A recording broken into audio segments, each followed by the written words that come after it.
রথযাত্রার পবিত্র তিথিতে ৭৪তম শারদীয় দুর্গাপূজার খুঁটি পূজার আয়োজন করলো আগরতলার লাল বাহাদুর ক্লাব। এবারের পূজার মূল আকর্ষণ হিসেবে হায়দ্রাবাদের ঐতিহাসিক গোলকোন্ডা দুর্গের আদলে তৈরি করা হবে মণ্ডপ। আয়োজকদের দাবি, থিম মণ্ডপ ও আলোকসজ্জায় এবারও থাকবে একাধিক নতুনত্ব। খুঁটি পূজার অনুষ্ঠানে উপস্থিত ছিলেন ভারতীয় জনতা পার্টির সহ সভাপতি সুবল ভৌমিক, প্রেস ক্লাবের সভাপতি প্রণব সরকার, ক্লাবের কর্মকর্তা সহ বিশিষ্ট ব্যক্তিরা।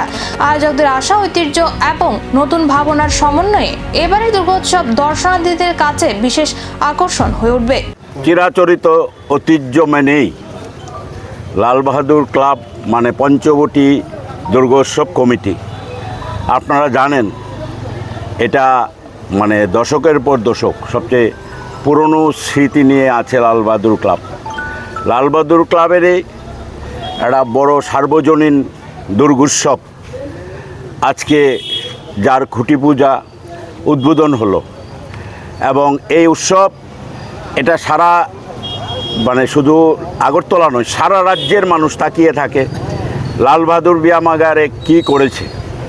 এই যে মানুষের একটা আবেগ জড়িয়ে আছে এবং সত্যি এটা একেবারে হৃদয়ের অন্তঃস্থল থেকে এই আবেগ সারা রাজ্যের মানুষের, যে লাল বাহাদুর ব্যায়ামাগার আমাদের সার্বজনীন দুর্গোৎসবে যেতে হবে।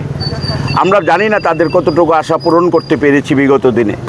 এবারও আমরা হায়দ্রাবাদের গোলকোন্ডা, এটা বড় জানেন যেটা একটা বিশাল স্মৃতি, ঐতিহাসিক জায়গা, ওইখানটায় অনুকরণে এবং সেটা আমাদের করা হচ্ছে। আমরা স্থানীয় শিল্পীদের একটা প্রাধান্য দেওয়ার ক্ষেত্রে গত প্রায় 2 দশক যাবৎ লাল বাহাদুর ক্লাবের কার্যকর্তারা, কর্মকর্তারা তারা বিশেষ উদ্যোগ নিচ্ছে এবং এবারও স্থানীয় শিল্পীদের দিয়েই এই যে যিনি প্যান্ডেল করবেন উনি স্বনামধন্য এবং সবাই চেনেন হরেকৃষ্ণ পাল, উনি একজন রাজ্যের স্বনামধন্য আর্টিস্ট, ওনাকে দিয়ে আমাদের এই প্যান্ডেল করানো হচ্ছে। এমনকি এই প্রতিমাটাও স্থানীয়। গোলকোন্ডার আদলে তৈরি করা এই মণ্ডপ এবার কি নতুন চমক অপেক্ষা করছে? এখন সেই অপেক্ষায় শহরবাসী।